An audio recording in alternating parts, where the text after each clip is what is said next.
Halo, nama aku Jumina. Terima kasih sudah mampir di channel ini.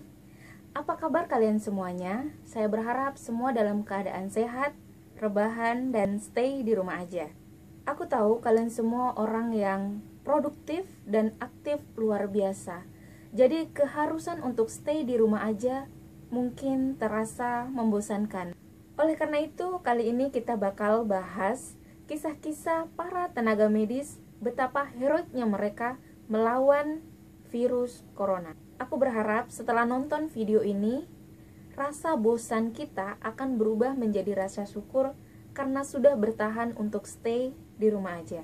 Sama seperti manusia pada umumnya, para tenaga medis, dokter, dan perawat sebenarnya juga takut menghadapi virus corona. Ada banyak keraguan dan pertimbangan mengapa mereka ragu. Karena alat pelindung diri yang tak memadai, virus varian baru yang belum diketahui bagaimana cara menjinakkannya, hingga vaksin yang belum ditemukan. Tapi ketakutan tidak merubah apapun. Dokter dan perawat harus tetap maju berperang melawan virus corona demi menyelamatkan jutaan umat manusia. Resiko terinfeksi, kelelahan, gagal nikah, hingga kematian pun tak terhindarkan. Sebelum lanjut, kalau video ini merupakan video pertama yang kamu tonton di channel aku, selamat datang. Tiap minggu aku upload video tentang konspirasi, misteri, dan peristiwa kriminal. Jadi kalau kamu suka topiknya, please banget subscribe dan nyalain notifikasinya biar kamu jadi orang pertama yang tahu video aku diupload. Oke, langsung ke kisah pertama. Kisah pertama datang dari Dr. Li Wenliang, penemu virus corona yang telah wafat. Ia menjadi dokter Cina pertama yang menyebarkan informasi kewaspadaan terhadap virus mematikan itu. Sayang seribu sayang, sikapnya kemudian dibungkam polisi. Jadi ceritanya begini, akhir Desember 2019, melalui media sosial, Li Wenliang mengirimkan peringatan ke sesama petugas kesehatan agar berhati-hati menangani pasien yang terkena virus yang masih misterius. Ia menghimbau agar mereka memakai pakaian pelindung agar tak tertular. Hingga saat itu, Li tak menyadari bahwa ia telah menemukan virus varian baru yang kemudian diberi kode 2019-nCoV. Sayangnya, sikap Li membuat polisi mendatanginya. Ia dilaporkan telah membuat komentar palsu dan telah mengganggu ketentraman sosial. Polisi pun meminta Li menandatangani surat dan mengancam Li agar tak memberikan informasi yang meresahkan. Setelah itu, Li bungkam. Ia kembali bekerja seperti biasa. Hingga suatu hari ia menerima pasien penderita glaukoma. Ia tidak menyadari jika pasien yang ia rawat mengidap virus corona. Keesokan harinya, Li mengalami gejala batuk-batuk dan menjalani perawatan. Namun, tepat pada Jumat 7 Februari 2020, Li menghembuskan nafas terakhir. Ia meninggal pada usia 34 tahun, meninggalkan seorang anak dan istri yang sedang mengandung. Kisah kedua datang dari Dr. Peng Yuna yang gagal menikah. Dr. Peng Yuna merupakan dokter muda spesialis pernapasan. Ia telah sepakat dengan calon istrinya untuk menunda pesta pernikahan demi merawat pasien virus corona. Undangan pernikahan yang akan ia sebar pun masih tersimpan di laci meja kerjanya. Dia dan kekasihnya sepakat untuk menunda pesta pernikahan setelah misi penanganan virus corona usai. Namun, nasib berkata lain. Dr. Peng Yuna justru terserang virus corona. Pria berusia 29 tahun itu harus dirawat di rumah sakit. Sayangnya, ia gagal pulih dan meninggal pada 20 Februari 2020. Padahal ia telah sepakat untuk menikah pada 1 Februari 2020. Kisah ketiga datang dari tenaga medis di Iran yang sholat menggunakan kostum hazmat. Petugas kesehatan kota Erbil di Irak tak kenal lelah dan tak kenal jeda, bekerja siang dan malam menangani virus corona.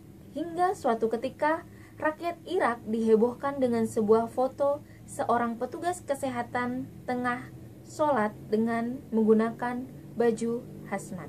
Sekedar informasi untuk teman-teman sekalian, hazmat suit atau kostum hazmat merupakan kostum perlindungan diri yang dipakai petugas medis untuk menangani virus corona. Netizen pun ramai mengomentari penampilan tenaga kesehatan yang sholat menggunakan baju hazmat tersebut. Sebagian besar dari netizen memberikan pujian dan menyatakan rasa salut mereka. Netizen bisa membayangkan betapa panasnya menggunakan pakaian hazmat lalu melaksanakan ibadah sholat. Kisah keempat datang dari Dr. Zhang Ru yang kelelahan dan tertidur di dinding. Akibat kelelahan menangani pasien virus corona, Dr. Zhang Ru, 29 tahun, secara tidak sengaja tertidur dan bersandar di dinding. Ia telah bekerja 20 jam tanpa jeda dan menangani pemeriksaan CT scan sebanyak 26 kali dan sinar X pada pasien. Kisah kelima datang dari Dr. Handoko. Di usianya yang sudah menginjak 80 tahun, Dr. Handoko memutuskan terjun langsung menangani pasien virus corona. Anak-anaknya pun melarang keras, termasuk keluarga lainnya. Namun dokter spesialis paru-paru ini tetap terjun langsung sebagai tim medis menangani pasien virus corona. Kepada anak-anaknya, Dr. Handoko mengatakan, kalaupun dirinya meninggal karena ikut menjadi tim medis penanganan virus corona, dirinya sudah siap meninggal. Semangat Dr. Handoko Gunawan melawan virus corona benar-benar tak terbendung. Dirinya bahkan menangani pasien virus corona hingga jam 3 pagi. Saya meyakini ini hanya segelintir kecil yang terekspos ke media betapa heroiknya para pejuang medis melawan virus corona. Di luaran sana masih banyak tenaga-tenaga medis yang luar biasa yang harus kita support untuk berjuang melawan virus corona. Melalui video ini saya berharap bisa meningkatkan tingkat kesadaran kita untuk tetap dan bertahan stay di rumah aja.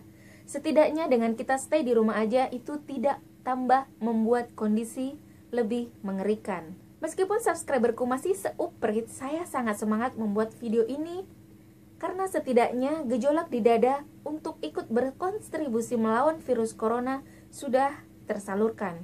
Aku tahu kita semua punya panggilan yang sama, panggilan untuk berkontribusi aktif melawan virus corona.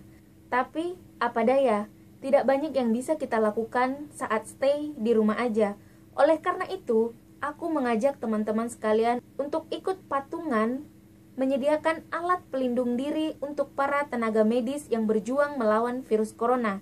Caranya, kalian bisa berdonasi secara online melalui sharinghappiness.org. Sharinghappiness.org merupakan platform donasi online yang sangat amanah, transparan, dan tepat sasaran mengelola donasi Anda. Jadi, aku sangat rekomendasikan kalian donasi di platform ini. Kalau kalian mau donasi, aku udah cantumkan linknya di description box, jadi kalian bisa klik aja. Ingat, donasi Anda bisa menyelamatkan orang lain.